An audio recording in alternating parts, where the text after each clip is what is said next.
hear a song called Bruises, sung by a lead female voice.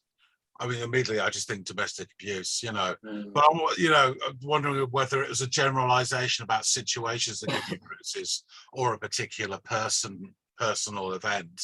And I'm guessing from that it is more about, life's hard, but you get through it and the bruises heal.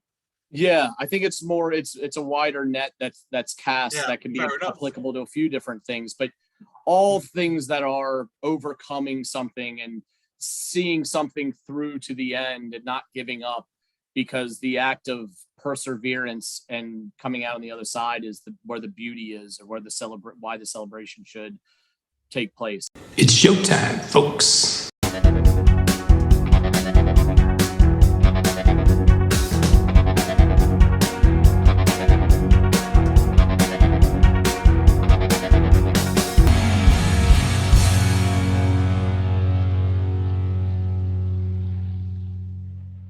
Hey everybody, welcome to Into the Music.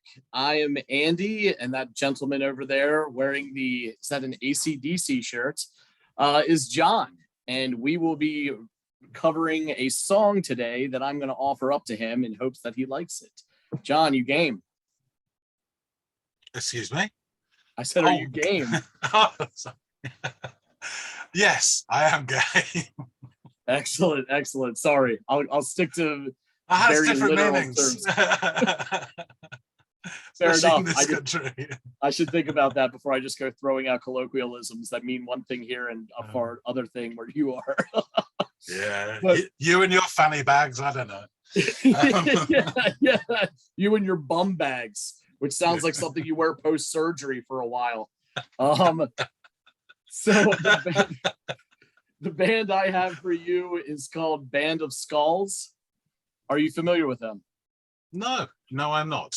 Oh, all right. Well, that's interesting to me anyway. I guess I'll explain why after you give this tune a listen. But the song that I want you to listen to from them, I like a great deal of them, but the one that I've chosen today is called Bruises. So. Okay, interesting. Yes, very intriguing, one might say. Give it a listen and let me know what you think. Yeah, I shall go and lie in my bed of coconut rushes and report back. That's exactly how I had it envisioned. Thanks for confirmation there.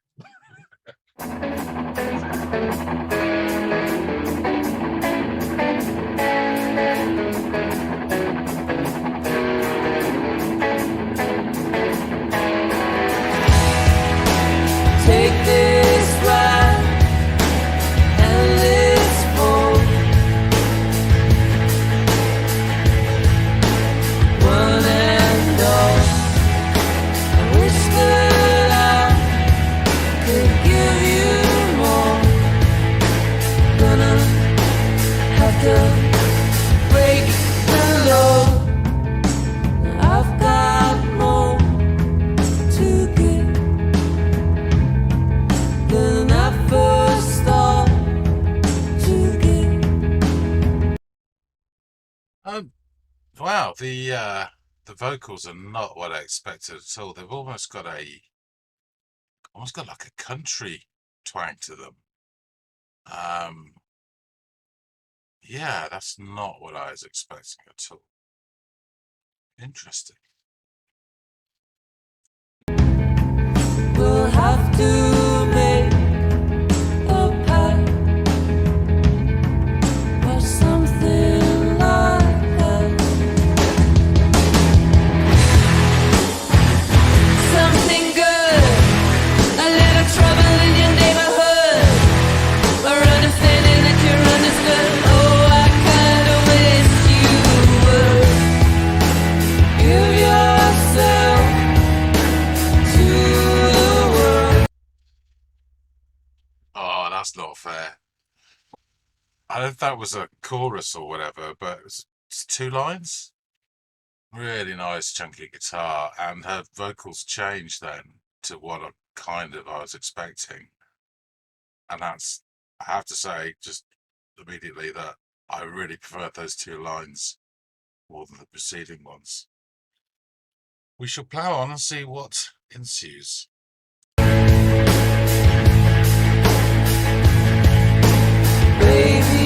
skirt. Spray away and uncurl to the world. You've got more to give than you first thought to give. We'll have to make a pact or something like that, or something like that. Something good, a little trouble in your neighborhood, or understanding that you're understood. Oh, I kinda wish you would. Something real, another feeling that you never feel, another reason that you wanna be alive, just to watch the bruises heal.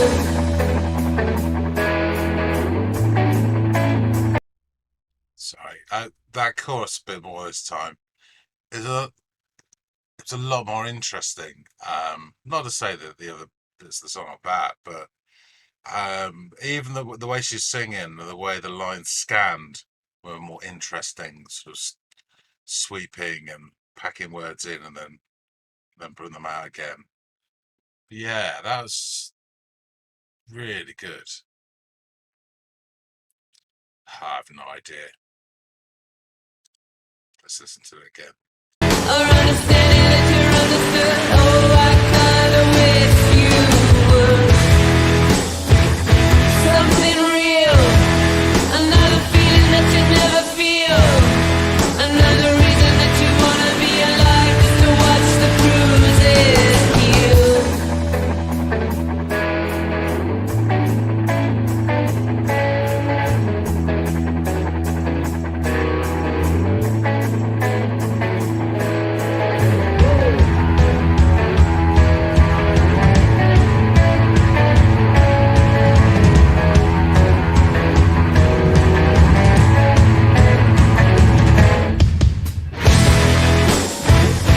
Something good, a little trouble in your neighborhood, or understanding that you're understood. Oh, I kinda wish you would.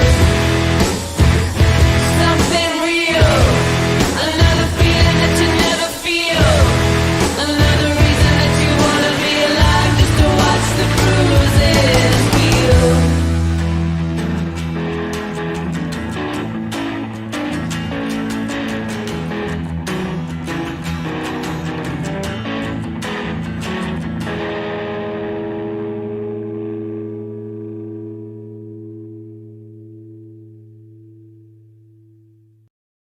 Wow, that nearly caught me out. That seemed to fly by as well. Huh. 3 minutes 50. Yeah. I think some bits of that song are more successful than others, or I like them more than others. Who's to say it's successful or not? But I should get the lowdown from Andy on all this. I didn't catch a word really of the lyrics, so I have no idea what it's about. A woman singing a song called Bruises immediately makes me think of like domestic violence, but it probably is nothing like that at all. Let's see what Andy says. And we're back. All right, John, you have returned from your very comfortable hidings where you go to do your listenings. What do you have to say about this one or this band? Well, as Richard Gere said in An Officer and a Gentleman, I've got nowhere else to go. I've got nowhere else to go. Oh dear. So yes, this was interesting. I really like this a lot. Oh, awesome. That's great. I'm glad you did. But it's not without its faults, and I'll explain. So yeah, thumbnail came first thing, which is totally by the by, but the thumbnail came up for the band, I presume. And it popped into my head immediately, Karen O. But of course, she's not Karen O at all. But you know, I don't know why, but it just did. Yeah, that's by the by. That's so kicks off, and I have to say the first thing that struck me is really nice guitar. The vocals are doubled, aren't they? And because of that, to me, it had almost a country sort of twang to the sort of verse part, which was, again, not unpleasant. Really liked it, actually. Really liked it. I have to confess right here and now that I picked up pretty much none of the lyrics. So you'll have to go through all of that with me. That's cool, But no worries. Then it kicked into the chorus. I mean, those sort of power chord guitars, but it was only like 2 lines, and then it stopped. And I was like, I was really like that. That's just, that is meat and potatoes to me. That sort of stuff. And then as it progressed, there's almost like 3 sections or 3 sort of parts. I would call it. I don't know if it's a pre-chorus or a post-chorus. So you have the main versey bit with the nice guitars and sort of countries type double vocals. You got a stunning chorus, which sort of crashes in something good, blah, blah, blah. It's really nice. They actually sing in a different manner as well. So the verse and the sort of bit afterwards, it's very clipped. Like the vocal delivery is just 4 or 5 words at a time. And it's like, da, da, da, da, da, whatever she's saying again. And then she says it another time, and then it goes into something good, and then she sort of, the scanning completely changes, and she runs words from one line into another, which makes it all really interesting and dynamic as well, and slows down the sort of something good, and then there's blah blah blah blah blah blah blah, whatever she says.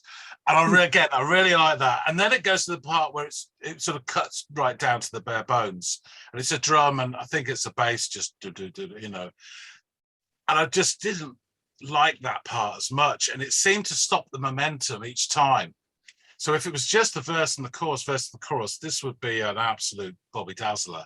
But that's the bit that sort of, it kind of stopped my level of enjoyment. And yeah, that's the only, and again, it's not terrible. If it was a different song, that part was in a different song, I'd enjoy it just as much. But for this one, the way it flows, because again, it came back to the chorus a lot more expanded this time. And I mean, it's still in my head now. I absolutely adored it. And it was great. And it was nothing particularly new or different. But, when you got it, you got it. And that's definitely got it. And that's all, it's ticking the boxes. And absolutely, really, really enjoyed it. So it's only a slight criticism. It really is. No, there are songs that I would say that I like, that perhaps in some part of it, they made a musical decision that I didn't necessarily agree with, or perhaps would have gone another way.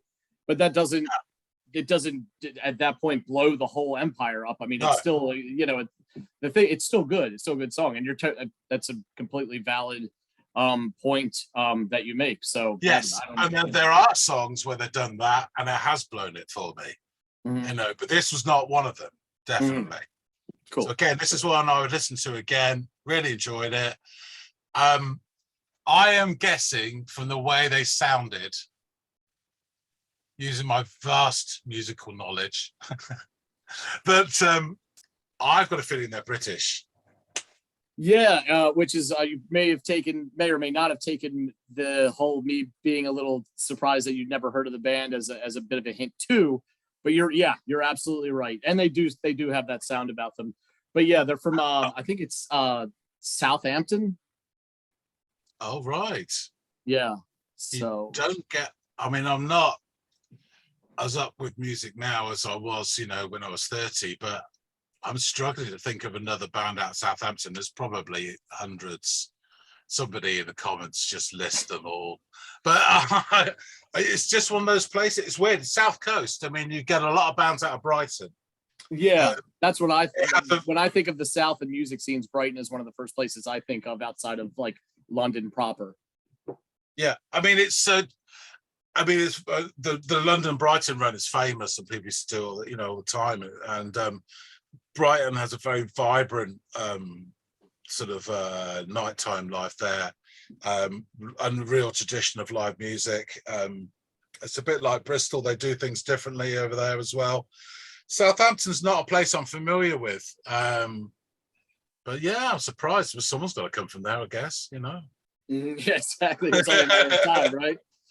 And So what year is this? Can I have a this guess? is, yeah, sure.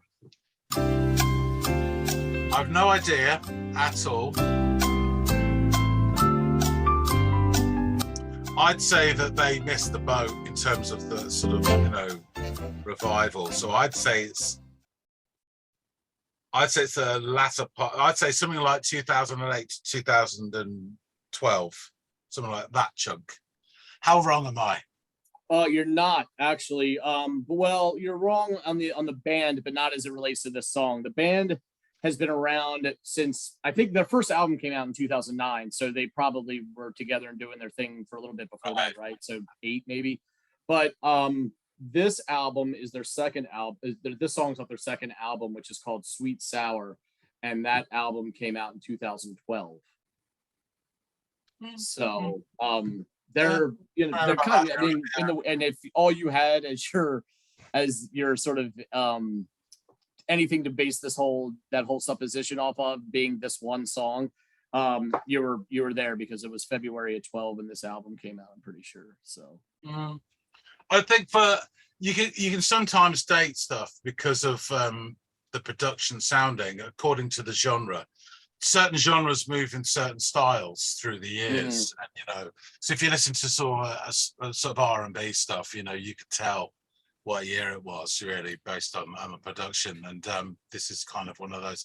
So are they still going? Yes, they are. And I think another thing that's actually, they've been together since 2004, I just saw. Wow. So yeah, but it took them a while, I guess, to put out that first album. The thing that hits me is they don't sound like another band, but they sound of the genre of plenty of acts that I like. Like I listen to this, I can't help but think, oh, these guys would be on tour with Jack White or some vehicle that he was part of. You know what I mean? Because he's been in so many different things. Or like you even got just through aesthetic alone, like Karen O. Like there's a lot of contemporaries that these guys sort of connote with their sound.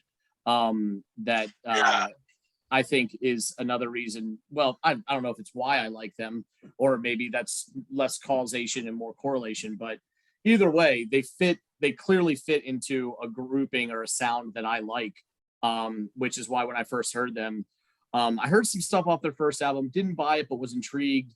Then I heard Sweet Sour, the title track off Sweet Sour, and I was like, okay. So I listened to some of that, and then I went down to the next track, and the next track was Bruises. And when that,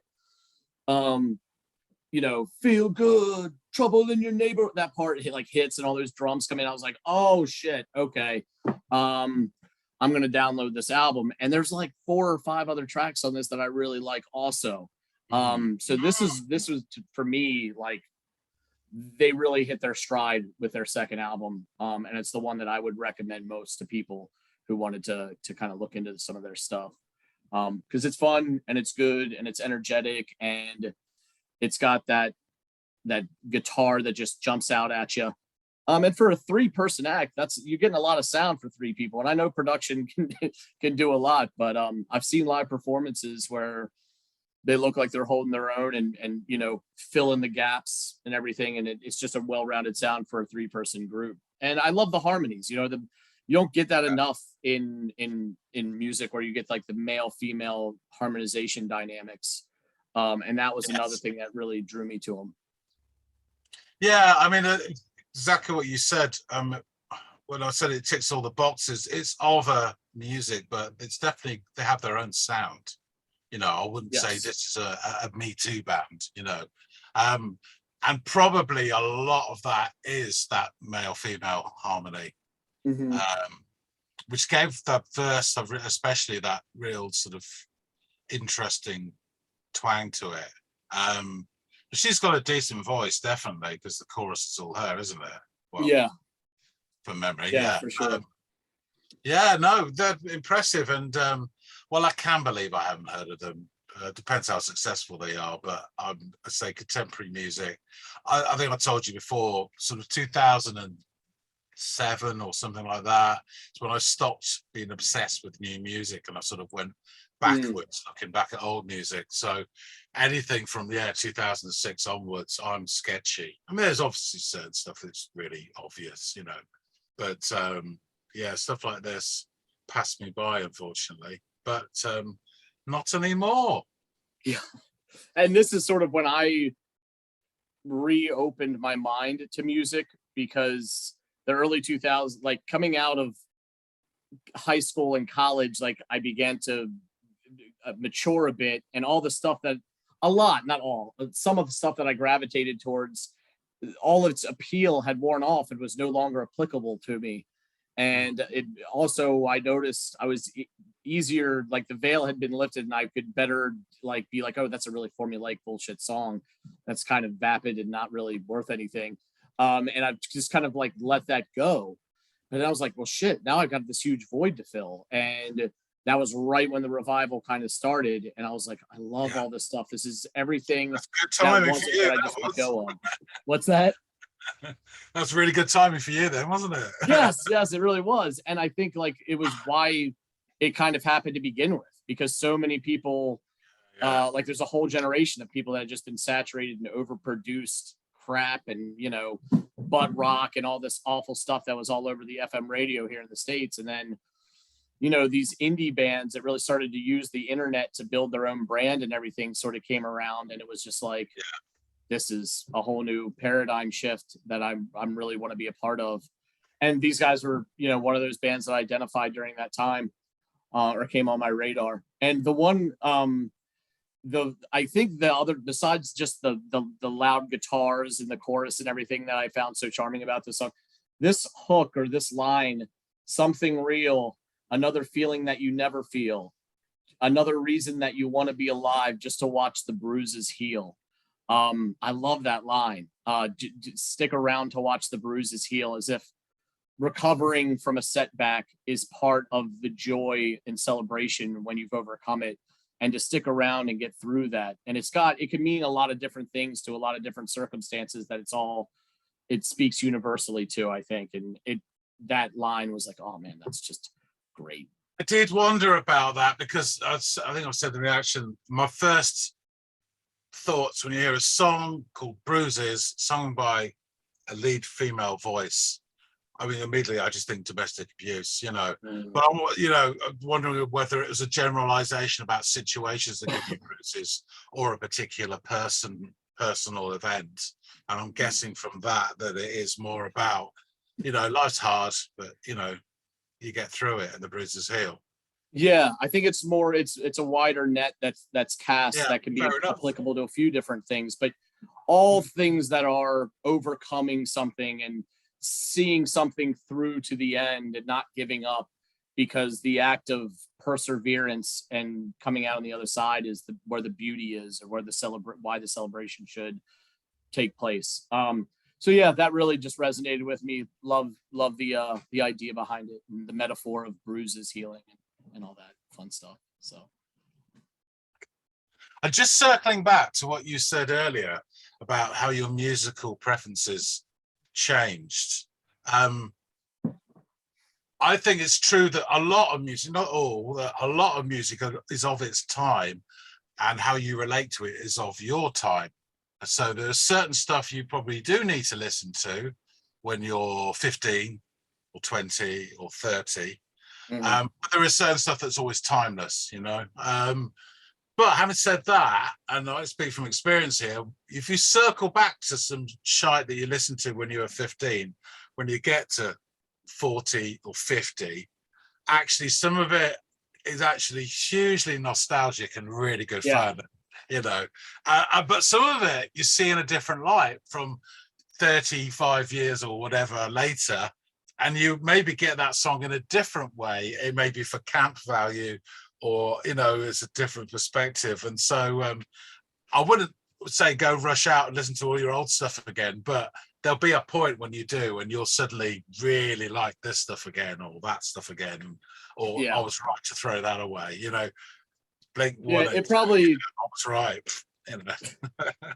It probably behooves me to go at something like that more with with a surgeon's scalpel than a butcher's cleaver. I can understand your point there, and not to completely lose faith or devalue what I once valued, because I might value it again. But there was some fat that needed to be trimmed there. Believe me, some of the stuff that was coming out was pretty god awful. And if it wasn't god awful, the people that made it turned out to be god awful. So there's nothing you don't really want to associate yourself with anymore. So, but well, such is life. Yeah, I mean, when I went through my singles pile, of course, because back then you bought singles usually on some sort of immediacy. It was, you know, this sort of, and they were relatively cheap then as well, and they were relatively throwaway, which meant you didn't have any sort of guiding hand of taste. And so when you go back for your singles and you look at this and think, oh my God, you know, there's some which are real gems, and you think, how did I buy this when it's superb, you know? But you saw the results of some of my other choices on the Guilty Pleasures, and yeah, you know, Bill Wyman, you know. So, you know, that song had a lot of promise for the first like 15 seconds, and then everything just sort of fell apart, and then you remembered who it was too, and all that stuff, and you're like, yeah, I can't like this. I can't remove my bias. I know, terrible stuff. But I mean, man, I really appreciate you giving this one a listen, and that you liked it. It's, you know, yeah, really liked it. Interesting for me to show someone from the UK, a band from the UK that they haven't heard about, and I'm over here in the mid-Atlantic of the United States jamming out to these guys for the last 10 years or so. So yeah. Interesting, man. Really appreciate you. And with that, I'm going to wrap it up. Everybody out there in the YouTube sphere, thank you for tuning in. Please feel free to like, share, subscribe, tell your neighbor, tell your friend, tell a stranger, and hit the notification bell if you want to be notified of when we drop future reactions. But until then, this has been Andy, that's been John, and this has been Into the Music.